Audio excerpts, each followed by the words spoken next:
কেন অতীতকে নিয়ে ভাবছেন? কেন অতীতকে নিয়ে পড়ে আছেন? কেন অতীতকে নিয়ে কাঁদছেন?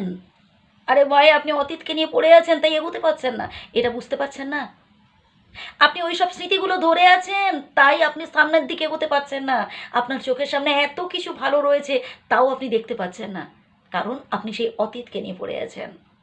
অতীতে যে মানুষটা আপনার লাইফে একটা সময় এসেছিল তাকে নিয়ে আপনি সারাক্ষণ ভাবছেন, তার কথা চিন্তা করছেন, সেই সব স্মৃতিগুলো আপনি ধরে আছেন। আর আপনার সামনে যে দাঁড়িয়ে রয়েছে, যে আপনাকে ভালোবাসতে চাইছে, আপনি তার দিকে ফিরেও তাকাচ্ছেন না। যেটা হয়ে গেছে হয়ে গেছে, পাস্ট ইজ পাস্ট। আপনাকে এটা বুঝতে হবে, নিজেকে বোঝাতে হবে। হ্যাঁ, কষ্ট তো হবে, কষ্ট হবে ভাই। রিয়েল লাভকে খুব সহজে মুছে ফেলা যায় নাকি? যায় না। কিন্তু এটা বোঝাতে হবে, নাহলে আপনি সামনের দিকে এগোতে পারবেন না।